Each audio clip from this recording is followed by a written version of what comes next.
तो फोर्सेज क्या है ये जान लेते हैं। तो जैसा आप सभी लोग यहाँ पर जुड़े हैं तो आप लोगों को कुछ पता ही होगा कि फोर्सेज एक कोई नेटवर्क मार्केटिंग प्लान है शायद, या कोई कंपनी है, या कुछ ऐसा है जहाँ से हम पैसा कमा सकते हैं। तो हो सकता है कुछ मिसकंसेप्शन भी हो, तो हम कोशिश करेंगे कि आपके सारे मिसकंसेप्शन को क्लियर कर पाएं। और उसके अलावा अच्छे से पूरी हम जानकारी आपको दे पाएं कि फोर्सेज एक्चुअली है क्या और कैसे काम करता है, कैसे आप यहाँ से अर्न करते हैं और कैसे यहाँ से लोग कुछ ही महीनों में लाखों करोड़ों रुपए अर्न कर चुके हैं और अनलिमिटेड अर्न कर रहे हैं। बेसिकली फोर्सेज एक international next generation crowd funding platform है जो पूरी तरह से लीगल है। दुनिया के हर देश में peer to peer crowd funding पूरी तरह से लीगल है। तो Forsage is an international next generation crowd funding platform. ये एक सेल्फ एग्जीक्यूटिंग सॉफ्टवेयर होता है, एक सेल्फ एग्जीक्यूटिंग सॉफ्टवेयर का एल्गोरिदम है जो पार्टनरशिप मतलब डिस्ट्रीब्यूटिंग पार्टनरशिप कि आप जब लोगों को इंट्रोड्यूस करते हैं, आप जिन लोगों को इस सिस्टम से जोड़ते हैं वो आपके पार्टनर्स कहलाए जाते हैं, उन्हें हम पार्टनर बोलते हैं। तो आप बेसिकली यहाँ पर पार्टनरशिप को डिस्ट्रीब्यूट कर रहे हैं, आप लोगों को पार्टनर बना रहे हैं आप। तो उससे क्या होता है, आपको उससे रिवॉर्ड्स मिलते हैं। रिवॉर्ड्स कैसे होते हैं ये ऑब्वियसली हम इसमें बात करेंगे। एक क्रिप्टो करेंसी के बारे में हम आपको बताएंगे। इथीरियम इथीरियम के रूप में ही आपको रिवॉर्ड्स मिलते हैं और बहुत अच्छा इसमें आप अर्न करते हैं। ये कोई बाइनरी प्लान नहीं है, कोई पिरामिड प्लान नहीं है, ये एक मैट्रिक्स मार्केटिंग प्लान है। और आप लोगों को मैं बता दूं जो लोग पहली बार जुड़े कि मैट्रिक्स एक नेटवर्क मार्केटिंग में मैट्रिक्स मार्केटिंग प्लान सबसे ज्यादा असरदार प्लान होता है, सबसे ज्यादा इफेक्टिव प्लान होता है। इसमें आप मैक्सिमम अर्न कर सकते हैं इन कंपैरिजन टू बाइनरी और पिरामिड प्लान्स। फोर्सेज क्या नहीं है ये जानना भी बहुत जरूरी है, क्योंकि कई बार क्या होता है कि मार्केट में लोगों के बीच में कुछ मिसकंसेप्शन होता है। और वो मिसकंसेप्शन जैसे हम मैंने मेरे पास कोई मिसकंसेप्शन है फोर्सेज के बारे में, मैं उसे किसी को बताऊंगा तो वो कुछ और कंसेप्शन हो जाएगा, फिर कुछ उन किसी और के पास जाएगा तो वो कोई और बात निकल के आएगी। इस तरह से बातें चेंज होती रहती हैं जैसे जैसे हम लोगों को कनेक्ट करते हैं, जैसे जैसे हम अलग अलग लोगों के पास जाते हैं, तो इसे बैरियर ऑफ कम्युनिकेशन भी बोलते हैं। तो इस तरह की प्रॉब्लम्स आती हैं। तो फोर्सेज क्या नहीं है ये जानना जरूरी, क्या है ये तो हम जान ही लेंगे। तो देखिए, फोर्सेज कोई प्रोडक्ट बेस्ड प्लान नहीं है। सबसे पहले आपको ना तो यहाँ कोई प्रोडक्ट खरीदने के लिए बोला जाएगा कि ये प्रोडक्ट आपको खरीदना है, ये प्रोडक्ट्स की रेंज है, या ये प्रोडक्ट आपको सेल करना है।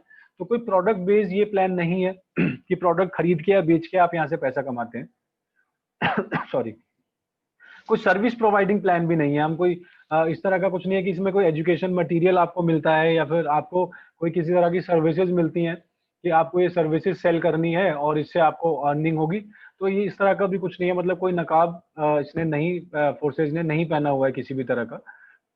कोई डायरेक्ट सेलिंग प्लान नहीं है। ऑब्वियसली प्रोडक्ट और सर्विस बेस्ड प्लान्स को डायरेक्ट सेलिंग प्लान भी कहते हैं, इसलिए मैंने मेंशन किया क्योंकि कुछ लोग डायरेक्ट सेलिंग प्लान के नाम से फोर्से मतलब नेटवर्क मार्केटिंग को जानते हैं। तो ये कोई डायरेक्ट सेलिंग प्लान नहीं है, कोई कंपनी या ऑर्गेनाइजेशन नहीं है। ये वाला बहुत इंपॉर्टेंट है कि ये फोर्सेज कोई कंपनी नहीं है, कोई ऑर्गेनाइजेशन नहीं है, इसमें एम्प्लॉयज नहीं है, एम्प्लॉयज को सैलरी नहीं जाती है, इनको कोई ऑफिस मेंटेन नहीं करना होता है। इन शॉर्ट, फोर्सेज के कोई भी एक्सपेंसेस नहीं है, क्योंकि ये एक सिस्टम है।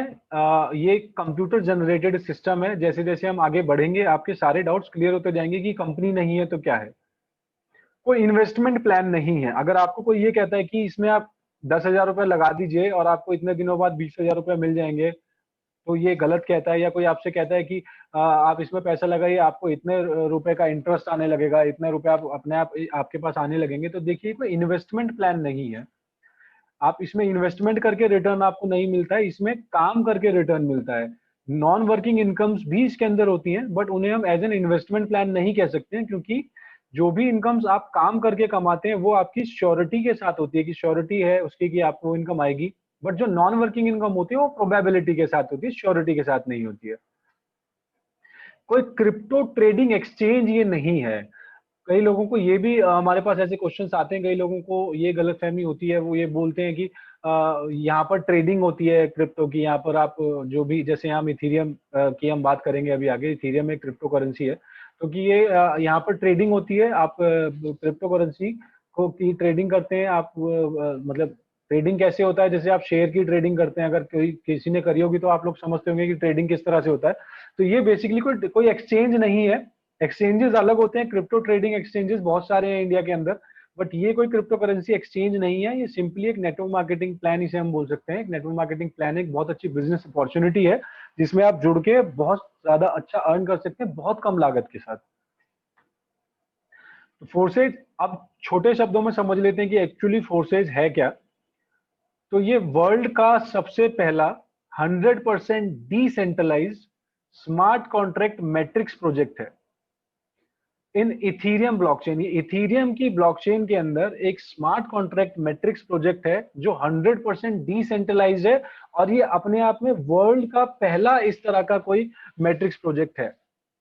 ये इसमें कुछ वर्ड्स के बारे में हमने जिक्र किया है। वो वर्ड्स क्या है? ब्लॉकचेन है, इथीरियम है, स्मार्ट कॉन्ट्रैक्ट है और डिसेंट्रलाइजेशन है।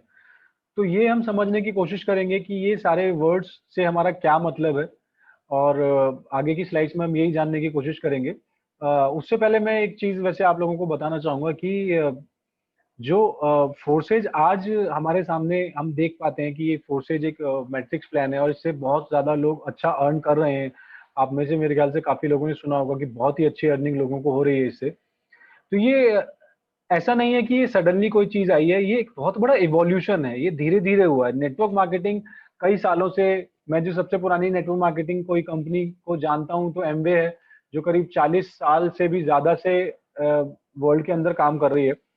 तो एक मैट्रिक्स प्लान, सॉरी, एक वो नेटवर्क मार्केटिंग प्लान्स हुआ करते थे, करते हैं वैसे तो, बट ये कि धीरे धीरे चेंजेस होते हैं, एवोल्यूशन होता है। तो अब क्या हुआ कि हमने, मतलब ये इवॉल्व होते होते नेटवर्क मार्केटिंग उस स्टेज पर आ चुकी है कि यहाँ पर कोई कंपनी ना होके ये सेल्फ, मैं कह सकता हूँ सेल्फ रनिंग एक सिस्टम बन गया है कि ये सिस्टम अपने आप रन कर रहा है। इसके लिए किसी एडमिन की जरूरत नहीं, किसी कंपनी की जरूरत नहीं है। तो ऑब्वियसली कंपनी के एक्सपेंसेस भी जो हमारी जेब से जाते हैं, जो हम कंपनी को देते हैं, कंपनी अपने एक्सपेंसेस काट के फिर उसको आगे डिस्ट्रीब्यूट करती है। तो यहाँ कोई कंपनी ना होने की वजह से वो सारे एक्सपेंसेस नहीं है, और वो एक्सपेंसेस नहीं है तो वो जो पैसा है वो पूरा का पूरा डिस्ट्रीब्यूट हो रहा है सिस्टम के अंदर। अब हम बात करते हैं कि जो चार वर्ड्स मैंने यहाँ लिखे हुए हैं, ब्लॉकचेन क्या है, इथीरियम क्या है, स्मार्ट कॉन्ट्रैक्ट क्या है और डिसेंट्रलाइजेशन क्या है। बेसिकली ये सब एक साथ ही हमें समझ में आएगा, एक साथ ही हम जब इसके बारे में बात करेंगे तो आपको चीजें क्लियर होंगी।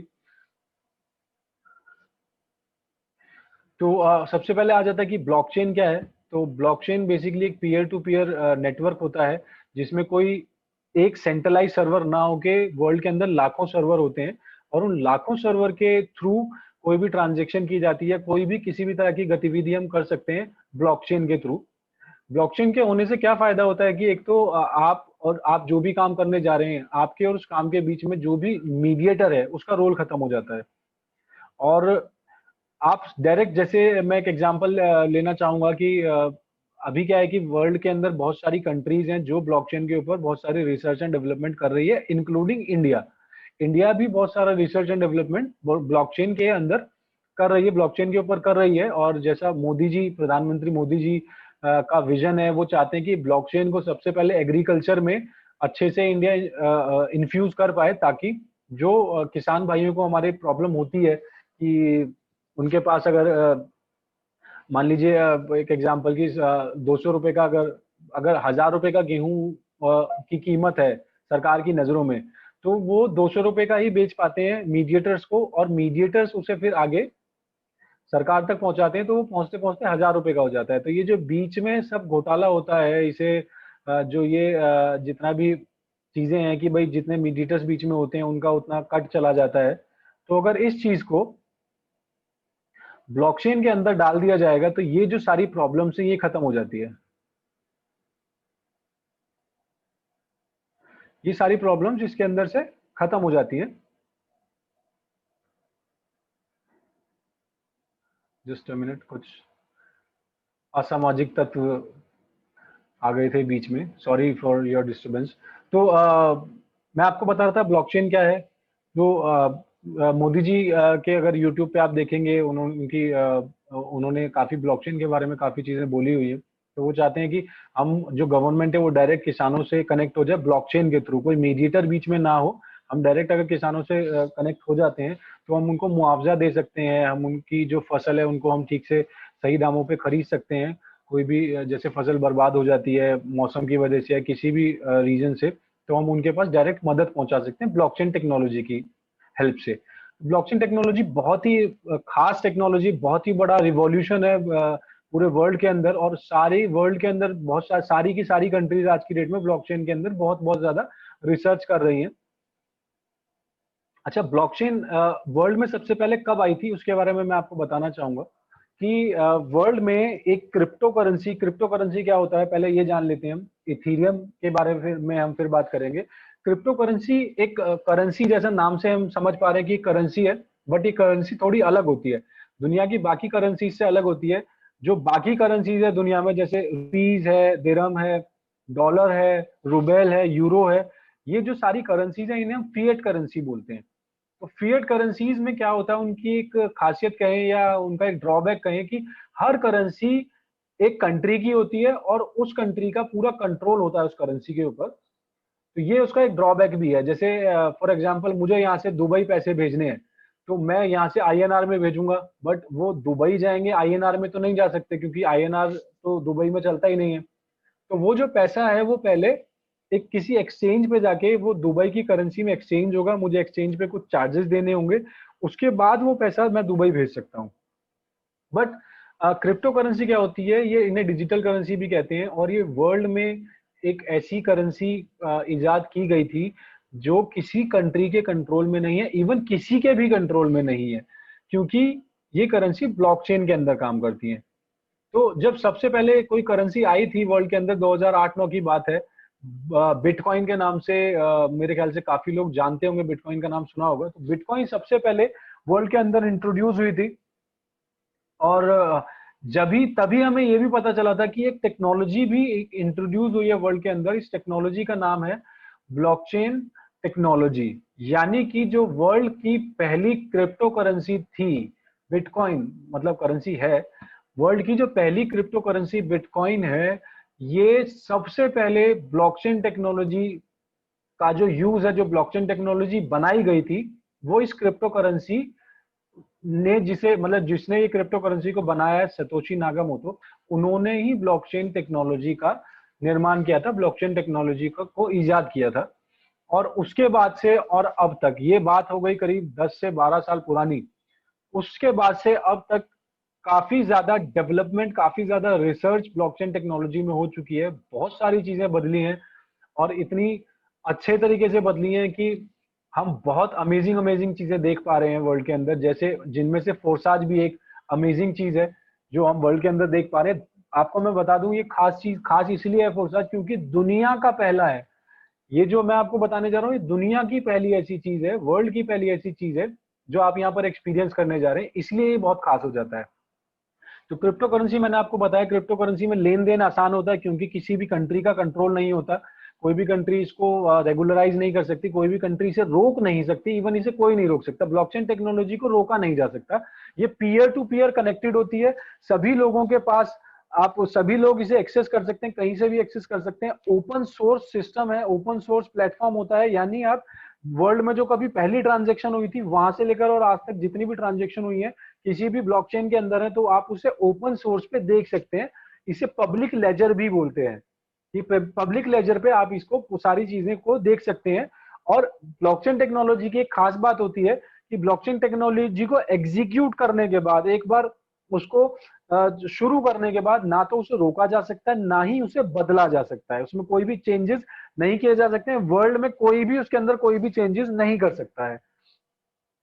तो ये ब्लॉकचेन टेक्नोलॉजी हो गया। बिटकॉइन मैंने बताया। अब हम आते हैं इथीरियम क्या है। तो बेसिकली इथीरियम वर्ल्ड की सेकंड लार्जेस्ट क्रिप्टो करेंसी है कैपिटलाइजेशन के हिसाब से, मार्केट कैपिटलाइजेशन के हिसाब से।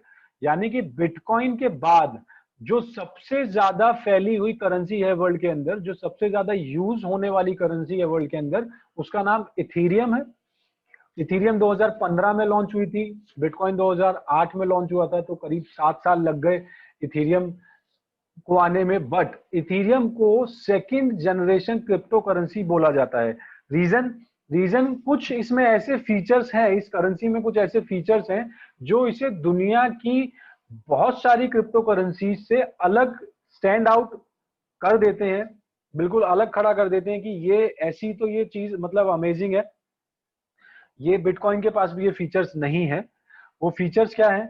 वो फीचर्स, एक फीचर तो ये है कि जो इथेरियम की ब्लॉकचेन है उसमें आप अपना प्रोजेक्ट भी इंस्टॉल कर सकते हैं। ओपन सोर्स सिस्टम है, जैसा बताया था मैंने आपको, ब्लॉकचेन, इथेरियम की blockchain is an open source system. आपको अपनी ब्लॉकचेन बनाने में बहुत ज्यादा कॉस्टिंग लगती है और कॉस्टिंग के साथ साथ बहुत टाइम टेकिंग प्रोसेस है। तो अगर आप कोई भी ऐसा प्रोजेक्ट बना रहे हैं, कोई भी ऐसा सप्लाई चेन से रिलेटेड या कोई क्रिप्टो करेंसी आप बना रहे हैं, या जैसे फोर्साज एक नेटवर्क मार्केटिंग सिस्टम है, अगर आप कोई सिस्टम बना रहे हैं तो उस सिस्टम को आप अपनी ब्लॉकचेन ना बना के इथेरियम की ब्लॉकचेन को भी यूज कर सकते हैं उस सिस्टम को शुरू करने के लिए। बट अगेन, एक बार आपने वो सिस्टम शुरू किया, इथेरियम की ब्लॉकचेन में डाल दिया, तो आप उसमें फिर कोई चेंजेस नहीं कर सकते हैं, आप कोई बदलाव नहीं कर सकते हैं, आप उसे रोक नहीं सकते हैं, क्योंकि इथेरियम में एक और फीचर इनबिल्ट होता है। उस फीचर का नाम है स्मार्ट कॉन्ट्रैक्ट। इथेरियम में एक इनबिल्ट फीचर है, जैसा मैं फिर से बता दूं, स्मार्ट कॉन्ट्रैक्ट उसे कहते हैं। तो स्मार्ट कॉन्ट्रैक्ट क्या होता है ये भी थोड़ा सा हम जान लेते हैं। स्मार्ट कॉन्ट्रैक्ट एक प्रोग्राम बेस्ड कॉन्ट्रैक्ट होता है। नॉर्मल कॉन्ट्रैक्ट हम जानते हैं, उसी तरह से एक स्मार्ट कॉन्ट्रैक्ट होता है। तो प्रोग्राम बेस्ड कॉन्ट्रैक्ट है, और इस कॉन्ट्रैक्ट की खास बात क्या होती है कि इसमें एक बार जो भी टर्म्स एंड कंडीशन लिख दी गई, जो भी टर्म्स एंड कंडीशन एक बार इसमें बना दी गई, उन्हें आप एग्जीक्यूट करने के बाद चेंज नहीं कर सकते हैं। और जैसा उस स्मार्ट कॉन्ट्रैक्ट की टर्म्स एंड कंडीशन है वो ऑटोमेटिकली फॉलो होती है। फॉर एग्जाम्पल, जैसे मैं नॉर्मली एग्जाम्पल देता ही हूँ कि आपने, अगर मान लीजिए आप फ्लिपकार्ट से कोई मोबाइल ऑर्डर करते हैं, तो फ्लिपकार्ट इज अ मीडिएटर, और आप बायर हैं और सैमसंग सेलर है। तो ये तीन लोगों का रोल हो गया, और जो मीडिएटर है फ्लिपकार्ट, उसका क्या रोल हो गया? उसका कोई रोल नहीं है, उसको सिंपल आपका पैसा सैमसंग को देना, सैमसंग का मोबाइल आपको देना है, और इसी बात का कुछ ना कुछ चार्जेस होते हैं जो आपसे फ्लिपकार्ट, आपसे नहीं लेकिन सेलर से जरूर चार्ज करेगा। अगर हम इसे ब्लॉकचेन में डाल देते हैं तो ये मीडिएटर का रोल यहाँ खत्म हो जाता है। ब्लॉकचेन में क्या होगा कि आपने पेमेंट करी, वो पेमेंट स्मार्ट कॉन्ट्रैक्ट हुआ। एक स्मार्ट कॉन्ट्रैक्ट में आपके और जो भी आपकी और सेलर के बीच में जो भी टर्म्स हैं वो पहले से डिसाइड हो गई, उनके उन टर्म्स पर एक स्मार्ट कॉन्ट्रैक्ट बना। अब आपने जो पेमेंट करी वो पेमेंट स्मार्ट कॉन्ट्रैक्ट में पड़ी हुई है, वो रिलीज नहीं होगी जब तक सेलर आपके पास मोबाइल नहीं पहुंचा देता है। तो ये ऑटोमेटिक हो गया, आप सेल्फ एग्जीक्यूटिंग हो गया, इसके लिए किसी थर्ड पार्टी की आपको जरूरत नहीं पड़ी। तो ये इसीलिए ये अपने आप में बहुत खास चीज हो जाती है स्मार्ट कॉन्ट्रैक्ट। तो ये इनबिल्ट होता है इथेरियम के अंदर, इनबिल्ट होता है। और स्मार्ट कॉन्ट्रैक्ट होने से ये जो बेसिकली ये जो प्रोजेक्ट है, जैसा मैंने आपको बताया था, world first 100% decentralise smart contract matrix project है ये। तो स्मार्ट कॉन्ट्रैक्ट होने की वजह से इसमें जो भी टर्म्स एंड कंडीशन लिखी गई है, जो भी टर्म्स एंड कंडीशन एक बार एग्जीक्यूट कर दी गई है, उन्हें चेंज नहीं किया जा सकता। यानी आपके पास जो पे आउट्स आ जा रहे हैं ये इसी तरह से आते रहेंगे, और तब तक आते रहेंगे जब तक वर्ल्ड के अंदर हम लोग हैं, जब तक हम लोग एग्जिस्ट करते हैं, जब तक इंटरनेट एग्जिस्ट करता है। क्योंकि blockchain is for ever, blockchain कभी खत्म नहीं होगी। उसी तरह से ये सिस्टम इथेरियम की ब्लॉकचेन के अंदर है, तो ये सिस्टम भी कभी खत्म नहीं हो सकता है। ये नेवर एंडिंग सिस्टम है, नेवर एंडिंग प्रोसेस है। ना ये भाग सकता है, ना ये बंद हो सकता है, क्योंकि वो ऑप्शन ही नहीं है ब्लॉकचेन के अंदर। डिसेंट्रलाइजेशन क्या होता है? मैं वैसे तो मैंने आपको जितनी चीजें बताई उससे क्लियर हो ही गया होगा, बट एक बार थोड़ा सा और मैं आपको बता देता हूँ। डिसेंट्रलाइजेशन जैसा नाम से समझ में आ रहा है कि कोई सेंट्रलाइज्ड लोकेशन नहीं होती है जिन सिस्टम्स में। जैसे जो स्मार्ट कॉन्ट्रैक्ट होता है या जो ये इथेरियम है, ब्लॉकचेन है, ये सारी चीजें डिसेंट्रलाइज्ड होती हैं। इनको कोई कंट्रोल नहीं कर सकता है, इनको कोई चेंज नहीं कर सकता है, क्योंकि एक सर्वर नहीं है, वर्ल्ड के अंदर लाखों सर्वर है। और हर सर्वर के अंदर, वर्ल्ड के अंदर मैं कह रहा हूँ लाखों सर्वर है, तो हर सर्वर के अंदर आपका जो ब्लॉकचेन का पूरा डेटा है वो शुरू से लेकर और अभी तक का सब स्टोर्ड है। उसको चेंज नहीं किया जा सकता, एल्गोरिदम चेंज नहीं हो सकती, स्मार्ट कॉन्ट्रैक्ट की टर्म्स चेंज नहीं हो सकती। और अगर मान लेते हैं कि वर्ल्ड में 50 कंप्यूटर खराब भी हो गए तो उससे कोई फर्क नहीं पड़ता, क्योंकि वर्ल्ड के अंदर लाखों कंप्यूटर है जहां पर ऑलरेडी ये सारी चीजें स्टोर्ड है, तो ये एज इट इज ही चलेंगी जैसी ये डिजाइन की गई है। इसीलिए हम बोलते हैं कि नेवर एंडिंग प्रोसेस है। और डिसेंट्रलाइज नेचर होने की वजह से जो ये फोर्साज सिस्टम है इसमें कोई ओनर नहीं है। जिसने, जो क्रिएटर्स हैं इस सिस्टम के, मिस्टर लादो और मिस्टर जॉन टर्नर, उन्होंने सिस्टम बनाने के बाद इसे इथेरियम की ब्लॉकचेन में डाल दिया और ये डिसेंट्रलाइज्ड इन नेचर हो गया है। यानी अब इसके जो क्रिएटर्स हैं उनका भी इसके ऊपर कोई ओनरशिप नहीं रह गई है, कोई कंट्रोल नहीं रह गया है। वो सिर्फ इसको एज अ यूजर, आपकी और हमारी तरह एज अ यूजर इसे यूज कर रहे हैं, एज एन ओनर इसे यूज नहीं कर रहे हैं, क्योंकि वो कर ही नहीं सकते हैं, क्योंकि एक डिसेंट्रलाइज प्रोसेस है। अब बात करते हैं कि ये जो फोर्सेज का मैट्रिक्स मार्केटिंग है ये वर्क कैसे करता है। कि अभी तक हमने ये समझा कि फोर्सेज कैसे क्या है, कैसे क्या है ये समझा, कैसे काम करता है ये हमने नहीं समझा। तो जब ये आप रजिस्ट्रेशन करते हैं फोर्सेज के अंदर, तो फोर्सेज के अंदर बेसिकली दो प्रोग्राम्स एक साथ काम करते हैं। एक प्रोग्राम का नाम है फोर्सेज X3 और एक प्रोग्राम का नाम है फोर्सेज X4। दो प्रोग्राम साइमल्टेनियसली काम करते हैं।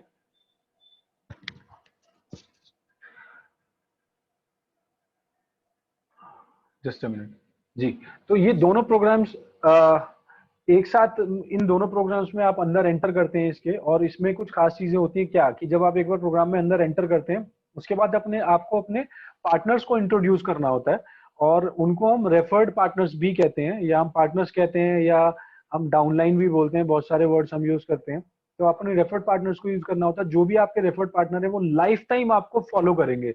और एक खास बात की, एक पार्टनर आपको एक बार इनकम नहीं देता है, एक पार्टनर आपको लाइफ टाइम कई बार रिकरिंग इनकम दे सकता है। वो डिपेंड करता है कि वो कैसा काम कर रहे हैं। आपके पास उनसे बार बार लगातार इनकम आ सकती है, एक दिन में 2 बार भी आ सकती है, एक दिन में 4 बार भी आ सकती है, और कितनी बार भी आ सकती है, उसकी कोई लिमिट नहीं है कि एक पार्टनर से आप लिमिट, बस इतना लिमिट में आप इनकम कमा सकते हैं। इसमें एक री इन्वेस्टमेंट्स आगे हम समझेंगे क्या होता है। इसमें ऑटोमेटिक री इन्वेस्टमेंट्स होती है, जिसकी वजह से मैंने जब बताया भी आपको कि आपके पार्टनर आपको अनलिमिटेड इनकम देते हैं और बार बार देते हैं, रिकरिंग इनकम होती है।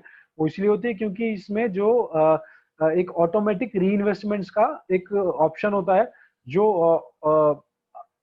मतलब अपने आप ही एग्जीक्यूटेड होता है इसके अंदर, हमें उसके अंदर कुछ नहीं करना होता। और दूसरी चीज की, ये जो पूरा प्लान है इसमें स्लॉट्स होते हैं, और इन स्लॉट्स की कोई एक्सपायरी डेट नहीं होती है, कोई भी एक्सपायरी डेट नहीं, यानी कभी एक्सपायर नहीं होंगे कि 1 साल की वैलिडिटी है, 6 महीने की वैलिडिटी है। या कभी आपने किसी नेटवर्क मार्केटिंग प्लान में सुना हो कि आपको इतने टाइम में कुछ ये बिजनेस करना पड़ेगा, या कुछ परचेज करना पड़ेगा, या किसी को जोड़ना पड़ेगा, नहीं तो आपकी जो मेंबरशिप है वो एक्सपायर हो जाएगी। तो यहाँ पर ऐसा कुछ नहीं होता। जैसे मैंने आपको बताया था कि मैंने आपको बताया था कि ये एक ब्लॉकचेन के अंदर है, एक स्मार्ट कॉन्ट्रैक्ट है, तो इसमें कोई लिमिट नहीं है, ये अनलिमिटेड है, ये फॉरएवर है। यानी आज अगर आपने इस सिस्टम में जुड़े, आज जुड़ने के बाद आप 5 साल बाद अगर काम करना शुरू करेंगे तो भी आपको ये सिस्टम एज इट इज मिलेगा, आपकी आईडी आपको एज इट इज मिलेगी, और आप इस पे 5 साल बाद भी एज इट इज काम कर सकते हैं। तो इसकी कोई एक्सपायरेशन नहीं होती है।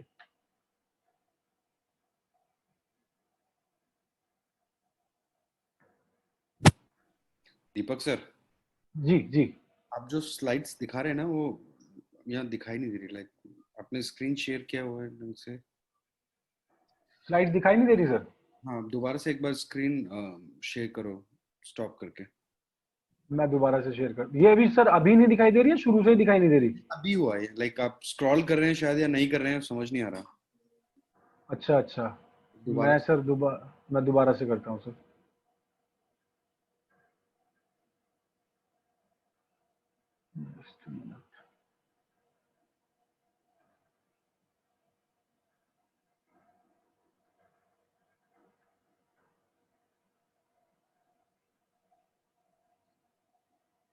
Sir I hope it is visible now. दिख रहा है सर? जी सर, अभी ठीक है, क्लियर है।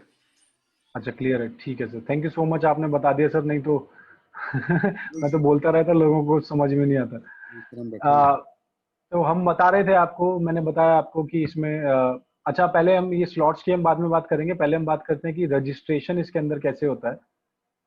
तो सिंपल प्रोसेस है, बहुत ज्यादा कॉम्प्लिकेटेड नहीं है। सबसे पहले तो इस सिस्टम में रजिस्ट्रेशन के लिए आपके पास एक क्रिप्टो वॉलेट होना चाहिए।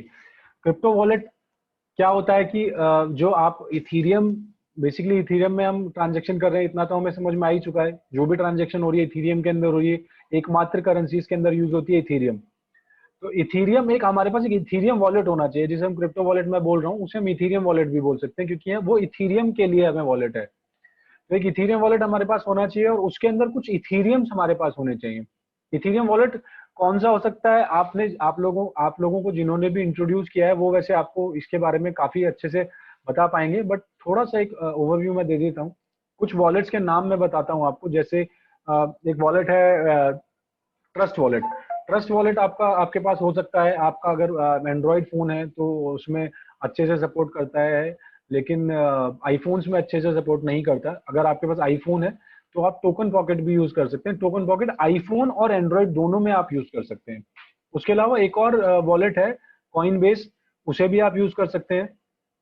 और एक वॉलेट और है जो लैपटॉप्स और डेस्कटॉप के लिए यूज किया जाता है, वो एक एक्सटेंशन है मेटा मास्क के नाम से। तो ये 4 वॉलेट्स के मैंने आपको नाम बताए, इनमें से कोई सा भी आप यूज कर सकते हैं। वो जब आप एक बार इंस्टॉल करेंगे, 12 वर्ड्स का एक फ्रेज होता है पूरा, एक पासवर्ड होता है, और ये ये जो पासवर्ड है इसे आप चेंज नहीं कर सकते हैं। इसे आपको हमेशा लाइफ टाइम के लिए सेव करके रखना होगा, क्योंकि यही आपके लॉकर की की है, यही आपके वॉलेट की की है। और एक चीज यही है जो आप किसी के साथ आपको शेयर भी नहीं करनी है, क्योंकि अगर आप किसी के साथ इसे शेयर करते हैं, आप इसे कभी बदल नहीं सकते हैं। और अगर आप कुछ इथीरियम कमाते हैं तो वो इथीरियम फिर आपके अनसेफ रहेंगे, क्योंकि वो 12 वर्ड्स का जो फ्रेज है, 12 वर्ड्स का जो पासवर्ड है, वो किसी और के पास भी आपका 12 वर्ड्स का पासवर्ड है। इसीलिए उसे ऐसी जगह पे सेव करें ताकि वो किसी और को ना मिले। साथ में ऐसी जगह पे सेव करें कि वो किसी और को तो ना मिले, बट आपको जरूर मिल जाए। ऐसा नहीं हो कि आप भूल जाएं उसे, क्योंकि अगर आप भूल जाएंगे तो बहुत सारी प्रॉब्लम्स हो सकती हैं। इन केस अगर आपका फोन कभी फॉर्मेट होता है, फोन खोता है, फोन चोरी हो जाता है, तो आप अपने ट्रस्ट वॉलेट या जो भी इथेरियम वॉलेट आपने डाउनलोड किया है, आप उसको दोबारा लॉगिन तभी कर पाएंगे जब आपके पास वो 12 वर्ड्स का पासवर्ड होगा। अगर वो नहीं होगा तो आप लाइफ में कभी एक्सेस नहीं कर सकते उसके अंदर। इसे रिकवरेबल नहीं है, इसे रिकवर नहीं किया जा सकता 12 वर्ड्स के पासवर्ड को। तो इसे आप हमेशा संभाल के रखें और सिक्योरिटी के साथ रखें कि किसी को भी ये शेयर नहीं करना है, कोई इसकी पिक ना ले पाए, आपने किसी को ये आप गलती से सेंड ना करें। तो इसे ऐसी जगह आपको संभाल के भी रखना है। तो एक क्रिप्टो वॉलेट, एक इथीरियम वॉलेट आपके पास है, वॉलेट के अंदर कुछ इथीरियम आपके पास होने चाहिए। इट इज अ सजेशन कि आज के गैस प्राइसेस के हिसाब से कम 0.1 इथीरियम आप अपने वॉलेट में रखें, ताकि आपकी ट्रांजेक्शन इजी से हो सके। 0.1 इथीरियम मतलब आपका जो एक इथीरियम का 10वां हिस्सा, वो आप संभाल के रखें। और उसमें क्या होगा कि जब आप रजिस्ट्रेशन करते हैं, सिस्टम के अंदर रजिस्ट्रेशन करते हैं, तो 0.05 इथीरियम इस रजिस्ट्रेशन के लिए आपके ट्रस्ट वॉलेट या आपका जो भी इथेरियम वॉलेट है उसमें से खर्च हो जाता है, इस सिस्टम के अंदर आ जाता है। और कुछ ट्रांजैक्शन चार्जेस आपके जरूर लगते हैं ऊपर से, जो ट्रांजैक्शन चार्जेस माइनर्स को चले जाते हैं। एज ए गैस फीस यहाँ बोला जाता है कि गैस फीस होती है, वो ट्रांजैक्शन चार्जेस आपके लगते हैं। तो उन ट्रांजैक्शन चार्जेस को साइड हटा देते हैं, क्योंकि वो तो लगना ही है। 0.05 इथेरियम आप इस सिस्टम के अंदर आपने लगाया है। और मैंने जो बताया था कि 0.1 इथीरियम, तो कुछ ट्रांजैक्शन चार्जेस लगने के बाद कुछ अमाउंट, कुछ इथीरियम आपके वॉलेट में लेफ्ट बच जाते हैं, आपके वॉलेट में ही पड़े होते हैं, जिन्हें आप आगे आने वाले टाइम में यूज कर सकते हैं। जब आप 0.05 इथीरियम से इस सिस्टम के अंदर एंटर करते हैं, तो वो 0.05 इथीरियम 2 बराबर हिस्सों में बढ़ जाता है। एक हिस्सा हो जाता है फोर्सेज X3 में चला जाता है, और एक हिस्सा फोर्सेज X4 में चला जाता है। जो मैंने आपको पहले बताया था कि ये दो प्रोग्राम्स एक साथ काम करते हैं, X3 और X4। तो 0.025 X3 में चला गया और 0.025 X4 में चला गया।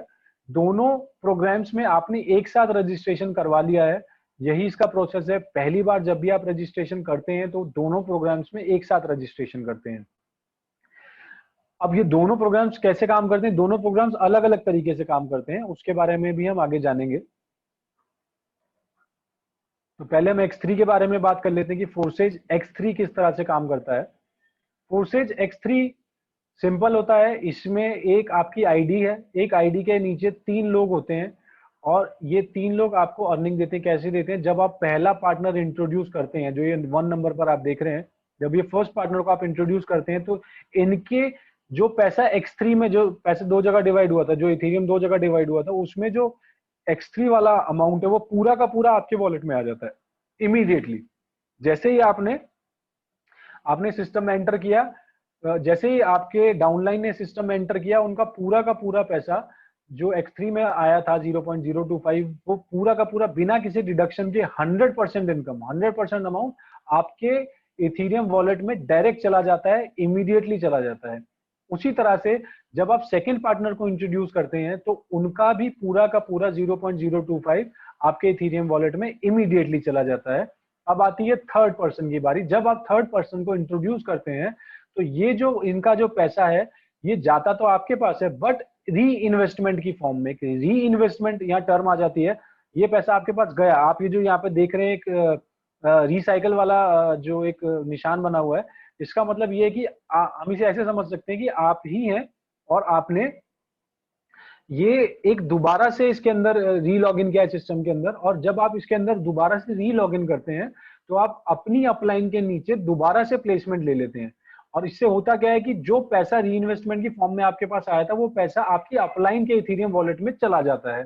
इसे सिंपल तरीके से हम समझना चाहें तो दो लोगों का पैसा हमारे पास, एक का पैसा हमारी अपलाइन के पास, और यही हमारी डाउनलाइंस में भी होगा। अब कैसे होगा ये भी समझ लेते हैं कि जैसे ये फर्स्ट पर्सन है, ये अपने नीचे 3 लोगों को जोड़ेगा, जैसे 3 लोगों को जोड़ेगा तो 2 का पैसा इनके पास ही जाएगा, और जो तीसरे का पैसा है वो ये री इन्वेस्ट कर जाएंगे और वो पैसा हमारे वॉलेट में आ जाएगा। जैसे यहाँ पे पिक्चर में भी आप देख रहे हैं पैसा ऊपर चला गया है। और उसी तरह से सेकंड भी जैसे तीसरा आदमी जोड़ेगा तो उसका पैसा, थर्ड पर्सन का पैसा हमारे पास चला जाएगा। अब इसमें क्या होता है कि इसमें एक बहुत खास बात है कि आप एक ही पार्टनर से कई बार, मैंने बताया था, एक ही पार्टनर से आप कई बार इनकम अर्न करते हैं। वो कैसे करते हैं? वो ऐसे करते हैं कि ये सपोज कीजिए ये पर्पल कलर में ये आपकी आईडी है, ये आपका कोई डाउनलाइन है, ये ब्लू कलर जो आप देख रहे हैं फर्स्ट जो पर्सन आप देख रहे हैं, हम मान लेते हैं ये फर्स्ट पर्सन यही है। अब एक एग्जांपल हम ले रहे हैं कि आपने सिर्फ एक ही पार्टनर को इंट्रोड्यूस किया है अभी तक सिस्टम के अंदर, और दूसरा कोई पार्टनर अभी तक आपने इंट्रोड्यूस नहीं किया है। तो जैसे आपने इन्हें इंट्रोड्यूस किया, इन्होंने अपने नीचे काम करना शुरू कर दिया, आपसे काम कर रहे हैं क्योंकि आपने अभी एक ही पार्टनर इंट्रोड्यूस किया है। जैसे ये फर्स्ट पार्टनर इंट्रोड्यूस करते हैं उसकी इनकम इनके पास, सेकंड पार्टनर इंट्रोड्यूस करते हैं उसकी इनकम भी इनके पास, जैसे थर्ड पार्टनर इंट्रोड्यूस करते हैं तो ये री इन्वेस्ट कर जाते हैं, और जैसे ये री इन्वेस्ट करेंगे ये हमारे सेकंड स्लॉट में, सॉरी सेकंड स्पॉट पर ये हमारे दोबारा से प्लेसमेंट ले लेंगे। यानी फर्स्ट स्पॉट पर भी यही पर्सन है, आप एरो देख पा रहे होंगे मेरा, और सेकंड स्पॉट पर भी यही पर्सन आके प्लेसमेंट ले लेते हैं।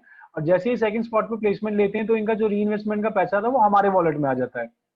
इससे क्या हुआ कि एक ही पार्टनर से हमने 2 बार इनकम ले ली, और ये रिकरिंग है। यही पार्टनर हमें तीसरी बार भी इनकम दे सकते हैं, चौथी बार भी, पांचवी बार भी, 10वीं बार भी, 200वीं बार भी। ये इनकम हमें बार बार ये पार्टनर हमें इनकम दे सकता है। वो कैसे होगा? जैसे ये थर्ड पर्सन, ये 2 का पैसा इनके पास जाएगा, पहले दूसरे का इनके पास गया, तीसरे का हमारे पास, चौथे पांचवे का इनके पास गया, छठे का हमारे पास, सातवें आठवें का इनके पास गया, 9वें का हमारे पास। अब ये जो नए नए लोगों को इंट्रोड्यूस कर रहे हैं तो हर तीसरे पर्सन का पैसा हमारे पास, अगर इनके नीचे के जो पार्टनर्स है वो री इन्वेस्ट करके इनके नीचे बार बार प्लेसमेंट ले रहे हैं तो भी हर तीसरे पर्सन का पैसा हमारे पास जा रहा है। तो इस तरह से X3 वर्क करता है, और इस तरह से ये री इन्वेस्टमेंट का पार्ट वर्क करता है, जिससे हम रिकरिंग इनकम, बार बार इनकम हम ले पाते हैं एक ही पार्टनर से। अब हम बात करते हैं फोर्सेज X4। X4 किस तरह से काम करता है? तो X4 प्रोग्राम थोड़ा सा कॉम्प्लिकेटेड होता है। कॉम्प्लिकेटेड इसलिए है क्योंकि X3 सिंपल था कि हमारे ही डायरेक्ट रेफर्ड पार्टनर हमको इनकम करके दे रहे हैं, लेकिन जो X4 में क्या होता है कि हमारे डायरेक्ट रेफर्ड पार्टनर भी हो सकते हैं। उसके अलावा ऐसा भी हो सकता है कि वो हमारे डायरेक्ट रेफर पार्टनर नहीं थे, वो हमारी अपलाइन के डायरेक्ट रेफर पार्टनर थे। या ऐसा भी हो सकता है कि जिनसे हमें इनकम आई है वो हमारी अपलाइन के डायरेक्ट रेफर पार्टनर से, जो मतलब जो अपलाइन के डायरेक्ट रेफर पार्टनर थे उन्होंने किसी को इंट्रोड्यूस किया, उससे हमें इनकम आ गई, या हमने किसी को इंट्रोड्यूस किया उससे भी हमें इनकम आ सकती है, या हमारी डाउनलाइन ने किसी को इंट्रोड्यूस किया उससे भी हमें इनकम आ सकती है। तो इसमें बहुत सारे कॉम्बिनेशंस वर्क करते हैं एक साथ। इसलिए जब हम काम करना शुरू करते हैं सिस्टम के अंदर तो X4 हमें धीरे एकदम से समझ में नहीं आता है। बहुत से लोगों को जो बहुत अच्छा अर्न कर रहे हैं उनको काफी टाइम तक ये क्लियर नहीं होता है। मुझे खुद 1 हफ्ता लगा था जब मुझे पूरी वर्किंग X4 की समझ में आई थी कि किस तरह से होती है। बट ये है कि आप कंटिन्यूसली करते रहेंगे तो आपको जरूर समझ में आ जाएगा कि कैसे सारी वर्किंग होती है। तो ये तो कॉम्बिनेशंस थे। इसमें अर्निंग कौन कौन सी हमारे पास आती है और कौन कौन सी हमारी अपलाइन को जाती है एक बार देख लेते हैं। तो जो फर्स्ट और सेकंड स्पॉट है, जो पर्पल कलर से हम देख रहे हैं, या सिंपल लैंग्वेज में हम देखते हैं कि जो हमारी फर्स्ट रो है, फर्स्ट लाइन है, इस फर्स्ट लाइन का पैसा कभी भी हमें नहीं मिलेगा। फर्स्ट लाइन का पैसा हमेशा हमारी अपलाइन को जाएगा। X4 के अंदर 2 लाइंस होती हैं, एक लाइन में 2 लोग होते हैं और दूसरी लाइन में 4 लोग होते हैं, टोटल 6 लोग होते हैं। तो फर्स्ट लाइन का पैसा कभी भी हमारे इथेरियम वॉलेट में नहीं आएगा, वो हमारी अपलाइन के वॉलेट में जाता है। और जो सेकंड लाइन है, सेकंड लाइन में थर्ड, फोर्थ और फिफ्थ, जो ये तीन हमने जो 3 स्पॉट्स हमने यहाँ पे डिनोट किए हुए हैं ब्लू कलर से, सिर्फ इन 3 लोगों का पैसा हमारे पास आता है। और जो चौथा आदमी है, यानी इसके हिसाब से जो छठा आदमी हो गया, थर्ड फोर्थ फिफ्थ का हमारे पास गया, छठा अगेन ये हमारा री इन्वेस्ट हो जाता है। जब री इन्वेस्ट होता है तो ये स्लॉट्स हमारे दोबारा से खाली हो जाते हैं, ये स्लॉट्स खाली हो जाते हैं, तो फिर हम दोबारा से वर्क कर सकते हैं। और हम जब री इन्वेस्ट करते हैं तो अपनी अपलाइन के नीचे हम दोबारा से प्लेसमेंट ले लेते हैं। और जहां पर हम अपनी अपलाइन के स्लॉट में जहां पर हमने प्लेसमेंट ली है, उस पर डिपेंड करता है कि ये पैसा हमारी अपलाइन को गया या हमारी अपलाइन की भी अपलाइन को गया। बट हम हमेशा अपनी जो डायरेक्ट अपलाइन है उसे हम हमेशा फॉलो करेंगे जब जब हम री इन्वेस्ट करेंगे। और उसी तरह से हमारे जितने भी डायरेक्ट डाउनलाइंस हैं वो हमेशा री इन्वेस्ट करने के बाद हमें ही फॉलो करेंगे, हमारे स्लॉट में दोबारा से प्लेसमेंट लेंगे और उसके हिसाब से हमें अर्निंग आएगी। रिकरिंग अर्निंग ये भी होती है, ये भी पैसा रिकरिंग हमें अर्निंग इससे हमें होती रहती है। तो इस तरह से ये एक्सपोर काम करता है, एक्सपोर प्रोग्राम काम करता है फोर्सेज का। अब हम बात करते हैं आगे री इन्वेस्टमेंट के बारे में। मैं आप लोगों को बता ही चुका हूँ कि री इन्वेस्टमेंट कैसे काम करता है। अच्छा, एक चीज और मैं आपको बताना चाहूंगा। अभी हमने सिर्फ समझा था कि X3 और X4 की वर्किंग कैसे होती है। अब हम थोड़ा सा इसके बारे में बात कर लेते हैं कि ये जो X3 और X4 हैं, ये सिर्फ हमने अभी फर्स्ट स्लॉट की बात करी थी। X3 के अंदर टोटल 12 स्लॉट होते हैं और हर स्लॉट एक ही तरीके से काम करता है, इनके काम करने का तरीका सबका एक ही है। और X4 में भी 12 स्लॉट होते हैं और X4 के भी 12 के 12 स्लॉट एक ही तरीके से काम करते हैं। इन स्लॉट्स में क्या डिफरेंस है, ये स्लॉट्स कैसे काम करते हैं, ये समझ लेते हैं। कि जब हमने सिस्टम में एंटर किया तो हम स्लॉट 1 X3 और स्लॉट 1 X4 में हमने सिस्टम के अंदर एंटर किया। उसके बाद जैसे ही हम इस सिस्टम में काम करते हैं तो हम आगे देखते हैं कि हमारे पास टोटल 12 स्लॉट X3 में, 12 स्लॉट X4 में है। इनके ऊपर कुछ नंबर्स लिखे हुए हैं, आप देख पा रहे होंगे। 0.025 है, फिर 0.05 है, फिर 0.1 है, फिर 0.2, 0.4, 0.8। बेसिकली क्या है, ये नंबर्स नहीं है, ये इनकी कीमत है। जितना अमाउंट इन पे लिखा हुआ है ये इथीरियम के अंदर लिखा हुआ है, तो ये इनकी इथीरियम के अंदर इनकी कीमत है। यानी जो फर्स्ट स्लॉट है 0.025 का, उससे डबल एक्सपेंसिव है सेकंड स्लॉट 0.05, और थर्ड स्लॉट उससे डबल एक्सपेंसिव है 0.1, फोर्थ स्लॉट उससे डबल एक्सपेंसिव है। यानी हर अगला स्लॉट पिछले वाले से डबल एक्सपेंसिव होता है। यानी फॉर एग्जांपल अगर फर्स्ट स्लॉट 1000 रुपए का है तो दूसरा 2000 का होगा, तीसरा 2 दूनी 4, 4000 का, फिर चौथा 4 दूनी 8, 8000 का, फिर पांचवा 8 दूनी 16, 16000 का, फिर छठा 16 दूनी 32 एंड सो ऑन। इसी तरह से हर स्लॉट पिछले वाले से डबल एक्सपेंसिव होता है। लेकिन जितने अमाउंट का ये स्लॉट है, हमें उतनी ही इनकम उस स्लॉट से आती है। यानी फर्स्ट स्लॉट से हमें 0.025 इथेरियम आ रहा है तो सेकंड स्लॉट से हमें 0.05 इथेरियम आएगा जब भी कोई सेकंड स्लॉट में हमारे प्लेसमेंट लेता है। और थर्ड स्लॉट में जब कोई प्लेसमेंट लेता है तो हमारे पास 0.1 इथेरियम की अर्निंग उससे हो रही होगी। और उसी तरह से अगर 12वें स्लॉट तक हम पहुंचते हैं और कोई हमारे 12वें स्लॉट में प्लेसमेंट लेता है तो एक पार्टनर से हमें 51.2 इथेरियम की अर्निंग हो रही होगी। 51.2 इथेरियम मतलब लगभग 15 से 20 लाख रुपए के बीच में हम एक पार्टनर से अर्न कर पा रहे होंगे। अब इन स्लॉट की खासियत क्या है कि जब आप इन्हें अपग्रेड करते हैं तो ऐसा नहीं कि आपको अपनी जेब से पैसा लगाना है, वो भी आपकी चॉइस हो सकती है। बट अगर आपने सिस्टम को इनिशियल लेवल पे फर्स्ट लेवल से शुरू किया और उसके बाद अगर आप इसमें लगातार काम करते जा रहे हैं तो सिस्टम आपको अगला स्लॉट परचेज करने के लिए उतना पैसा देता है कि आप अगला स्लॉट उससे परचेज कर सकें।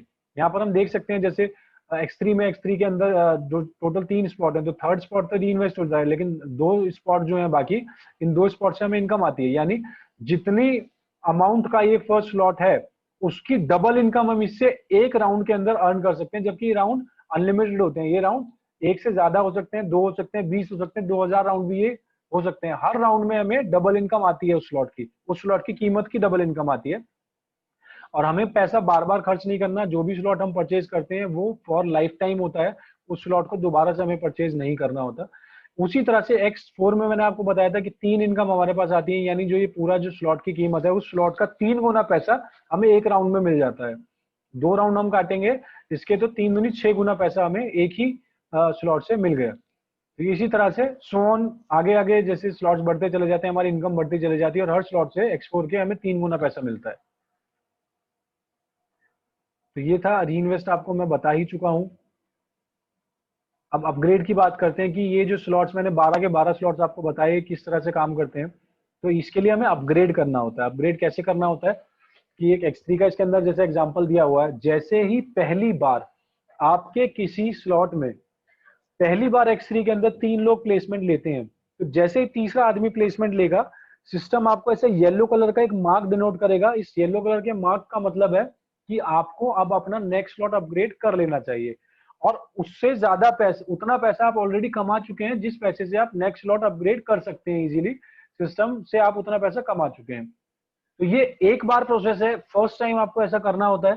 फर्स्ट टाइम आप ऐसा करेंगे, उसके बाद जो स्लॉट आप जिसको आपने अपग्रेड किया है, जिस स्लॉट में मान लीजिए सेकंड स्लॉट आपने अपग्रेड किया है, तो जो फर्स्ट स्लॉट है, आप किसी भी पर्सन को आप इंट्रोड्यूस करेंगे या कोई भी आपका डाउनलाइन री इन्वेस्ट करता है, तो वो आपको अनलिमिटेड टाइम पर इनकम दे सकता है, अनलिमिटेड इनकम दे सकता है। यानी वो बार बार इन्वेस्ट कर सकते हैं, बार बार नए लोगों को जोड़ सकते हैं। उसके लिए आपको कभी भी सेकंड स्लॉट दोबारा अपग्रेड नहीं करना होगा। लेकिन जब आपका सेकंड स्लॉट पहली बार फिल होता है, तब आपसे सिस्टम कहता है कि अब एक बार आप थर्ड स्लॉट अपग्रेड कर लीजिए। फिर जब आप थर्ड स्लॉट अपग्रेड कर लेते हैं, तो सेकंड स्लॉट पर भी आपको बार बार इनकम आती है। वो कैसे होता है कि जैसे आपने जैसे 3 लोगों को जोड़ा, 3 लोगों को जोड़ते ही सिस्टम बोलता है सेकंड स्लॉट अपग्रेड कर लीजिए। आपने सेकंड स्लॉट अपग्रेड किया। अब जैसे ही आपकी डाउनलाइन में किसी भी पर्सन के नीचे 3 लोग जुड़ते हैं, तो सिस्टम उन्हें भी बोलेगा कि आप सिस्टम अपग्रेड कर लीजिए, स्लॉट अपग्रेड कर लीजिए। वो जैसे ही स्लॉट अपग्रेड करते हैं, तो वो आपके नेक्स्ट स्लॉट के फर्स्ट स्पॉट में या सेकंड स्पॉट में जो भी खाली स्पॉट होगा, वहां पर वो प्लेसमेंट लेंगे, और उस स्लॉट की जो कीमत थी, यानी जो पैसा उन्होंने खर्च किया वो स्लॉट अपग्रेड करने के लिए, वो पैसा आपके इथेरियम वॉलेट में जाएगा। तो ये इस तरह से अपग्रेड होता है। और उसके अलावा अगर आप अपग्रेड नहीं करते, मान लीजिए सिस्टम ने डिनोट किया आप अपग्रेड कर लीजिए, अगर आप अपग्रेड नहीं करते हैं, तो वहां प्रॉब्लम क्या आती है कि अब जो नेक्स्ट पर्सन आप इंट्रोड्यूस करेंगे, या फिर अगर कोई बंदा, कोई पर्सन आपके नीचे री इन्वेस्ट करके दोबारा से प्लेसमेंट लेता है, तो प्लेसमेंट तो वो आपके नीचे ही लेगा, लेकिन उससे जो पैसा आपके पास आना था वो आपके पास ना आके आपकी अपलाइन के पास चला जाएगा। तो ये जो अपग्रेड होते हैं, ये नेसेसरी होते हैं, हमें जरूर करने होते हैं, और टाइम टू टाइम हमें कर लेने चाहिए, ताकि हमें लॉस्ट प्रॉफिट ना हो।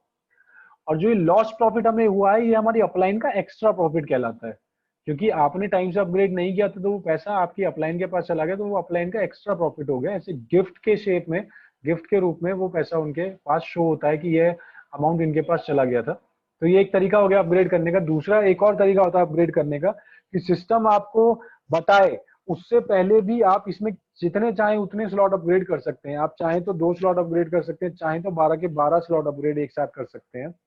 और आपको सिर्फ X3 के स्लॉट अपग्रेड करने हैं तो आप वो भी कर सकते हैं।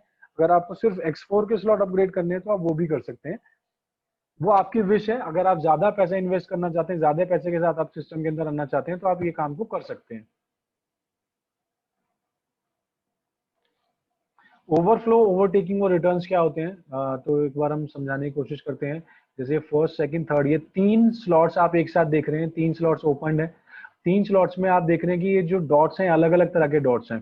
तो क्या होता है इसमें, जो आपका फर्स्ट एंड सेकंड जो फर्स्ट लाइन है, फर्स्ट लाइन के जो ये 2 पार्टनर्स आप देख रहे हैं, एक पर आप ब्लू कलर देख रहे हैं, लाइट ब्लू कलर, और एक पे व्हाइट कलर आप देख रहे हैं। तो ये व्हाइट कलर से मतलब है कि ये जो पर्सन है, ये आपके अपलाइन का ओवरफ्लो है। आपका जो ये फर्स्ट एंड सेकंड स्पॉट है, यहां तक आपकी अपलाइन का ओवरफ्लो आपके पास आ सकता है। जैसे आप सेकंड स्पॉट में देख रहे हैं, दोनों ही पार्टनर ओवरफ्लो से आए हुए हैं। तो यहां तक आपकी अपलाइन का X4 काम करता है, यानी आपकी अपलाइन से आपको ये 2 लोग गिफ्ट में मिल सकते हैं। और इनकेस अगर ये 2 लोग जो आपको गिफ्ट में मिले हैं, ये किसी को इंट्रोड्यूस कर देते हैं, तो आपके पास जो अर्निंग आती है वो आपकी सही मायनों में नॉन वर्किंग इनकम है। क्योंकि ये जो पर्सन आपके नीचे प्लेसमेंट जिन्होंने ली है, ये पर्सन आपने इंट्रोड्यूस नहीं किए थे, आपकी अपलाइन ने इंट्रोड्यूस किए थे, लेकिन इन्होंने जो काम किया उसका X4 की अर्निंग आपके पास आ गई, क्योंकि आपकी सेकंड लाइन की थर्ड, फोर्थ और फिफ्थ स्पॉट की इनकम आपके पास आती है। तो ये व्हाइट कलर आपकी अपलाइन के ओवरफ्लो से आता है। ये जो नॉर्मल लाइट ब्लू कलर आप देख रहे हैं, ये आपकी खुद के पर्सनल पार्टनर्स होते हैं। और ये जो डार्क ब्लू कलर आप देख रहे हैं, ये बेसिकली आपकी डाउनलाइन के पर्सनल पार्टनर्स होते हैं। तो हमें इनसे पता चल जाता है कि ये जो इनकम अगर हमारे पास आई है, तो ये इनकम हमारे पास आई है किससे आई है, अपलाइंस के ओवरफ्लो से आई है हमें, या फिर हम हमारे पर्सनल पार्टनर के रेफर्ड पार्टनर से आई है, या हमारे खुद के पार्टनर से आई है। जैसे सेकंड स्लॉट में आप ये जो अपनी सेकंड लाइन में फर्स्ट पर्सन देख रहे हैं, ये आपका पर्सनल रेफर्ड पार्टनर है। उसके अलावा ये जो पिंक कलर आप देख रहे हैं, तो ये ऐसा होता है कि आपकी, मान लेते हैं आपकी डाउनलाइन के नीचे कोई डाउनलाइन ने अपने अपलाइन से पहले कोई slot upgrade, third slot upgrade किया, और थर्ड स्लॉट आपकी डाउनलाइन ने अपग्रेड नहीं किया हुआ था, तो क्या होगा कि वो आपके नीचे प्लेसमेंट ले लेंगे आके। तो इसको, ये जो कलर आपका शो होता है, ये पिंक कलर से शो होता है। पिंक कलर का मतलब यही हो गया कि ये आपकी डाउनलाइन नहीं थी, आपकी डाउनलाइन के भी डाउनलाइन थे और उन्होंने अपनी अपलाइन से पहले अपग्रेड कर लिया, इसलिए पिंक कलर से शो हो रहा है। तो इस तरह से ये कुछ कलर्स हैं, कुछ स्पॉट्स के कुछ कलर्स हैं जो हमें शो करते हैं कि कौन सा इनकम हमें कहाँ से आई है। प्रॉफिट कितना हो सकता है इसमें, तो देखिए प्रॉफिट अनलिमिटेड हो सकता है। ये सिर्फ एक एग्जाम्पल दिया हुआ है और काफी पुराना एग्जाम्पल है। तो इस एग्जाम्पल में क्या है कि अगर हम ये मान लेते हैं कि अभी तक आपके जितने भी टोटल 12 स्लॉट X4 में है, 12 स्लॉट X4 में है, X3 में है और 12 स्लॉट X4 में है, तो ये 12 के 12 स्लॉट से अगर एक एक बार आप इनकम ले लेते हैं, यानी सारे स्पॉट पर एक एक इनकम आपको मिल जाती है, कोई भी स्लॉट आपका री इन्वेस्ट नहीं करता है, तब भी आपको मिनिमम 1431 इथीरियम आप इस कर सकते हैं। 1431 इथीरियम मतलब आज की डेट में करीब करीब 4 से 5 करोड़ रुपया होता है। और एक चीज मैं आपको बताना चाहूंगा कि अगर आप सिर्फ 3 लोगों को इंट्रोड्यूस करते हैं और वो 3 लोग भी 3 लोगों को इंट्रोड्यूस करते हैं, और उन्होंने जिन 3 लोगों को इंट्रोड्यूस किया वो भी 3 लोगों को इंट्रोड्यूस करते हैं, और यही चेन इसी तरह से चलती रहती है, सब 3 लोगों को इंट्रोड्यूस करते रहते हैं आपकी हायरार्की के अंदर, तो विद इन 3 मंथ्स, सिर्फ 3 महीने के अंदर आप 12 के 12 स्लॉट पर आप एक्टिव हो चुके होंगे, बिना अपनी जेब से कोई भी एक्स्ट्रा पैसा लगाए। 12 के 12 स्लॉट आप पर आप एक्टिव होंगे और आप करीब 1431 इथीरियम सिर्फ 3 महीने के अंदर कमा चुके होंगे, यानी 4 से 5 करोड़ रुपए आप सिर्फ 3 महीने के अंदर कमा सकते हैं। बट ये जो इनकम है लिमिटेड नहीं है, जैसा मैंने आपको बताया था, ये अनलिमिटेड इनकम है। यानी कि जो इसमें री इन्वेस्टमेंट वाला पार्ट है, उसकी वजह से आप एक स्लॉट से आप कई बार इनकम, रिकरिंग इनकम बहुत बहुत बार कमा सकते हैं, और वो इनकम, रिकरिंग इनकम आती रहती है आपके पास। इसीलिए ये इनकम 1431 पर रुकने वाली नहीं है, 2000 इथेरियम भी हो सकती है, 5000 इथेरियम भी हो सकती है, और आप आने वाले टाइम में देखेंगे कि लोगों ने 10-10 हजार इथेरियम भी इस सिस्टम से कमाए होंगे। रिकमेंडेशन क्या है? रिकमेंडेशन बहुत अच्छी रिकमेंडेशन है इसके अंदर कि आप कम से कम 3 स्लॉट के साथ इस सिस्टम के अंदर एंटर करें। उससे आपको बेनिफिट क्या मिलता है, पहले तो मैं बता देता हूँ। 3 स्लॉट की कीमत कितनी है? 0.35 इथीरियम, 0.35 इथीरियम प्लस कुछ ट्रांजेक्शन चार्जेस। तो ये मिला के आप 3 स्लॉट के साथ इस सिस्टम में आ सकते हैं। उससे बेनिफिट आपको क्या मिलेगा कि जब आप 3 स्लॉट के साथ आते हैं, तो फर्स्ट स्लॉट और सेकंड स्लॉट, इनसे आप अनलिमिटेड इनकम अर्न कर सकते हैं। यानी आप किसी को भी अगर फर्स्ट स्लॉट से इंट्रोड्यूस कर रहे हैं, तो आप कितने भी लोगों को फर्स्ट स्लॉट से इंट्रोड्यूस कर सकते हैं, अनलिमिटेड लोगों को कर सकते हैं। उसके लिए आपको नेक्स्ट स्लॉट अपग्रेड नहीं करना पड़ेगा। इवन कोई 2 स्लॉट से भी आपके अंडर आ रहे हैं, तो उसके लिए आपको थर्ड स्लॉट अपग्रेड नहीं करना पड़ेगा। जब कोई आपका जब थर्ड स्लॉट पहली बार फिल होगा, तब तक आप फर्स्ट और सेकंड स्लॉट से बहुत अच्छा अर्न कर चुके होंगे ऑलरेडी। तो जैसे ही कोई थर्ड स्लॉट पर को पहली बार फिल करेगा, तब सिस्टम आपसे कहेगा फोर्थ स्लॉट अपग्रेड करने के लिए। बट उससे पहले आप बहुत ज्यादा अच्छा अर्न कर चुके होंगे इस सिस्टम से।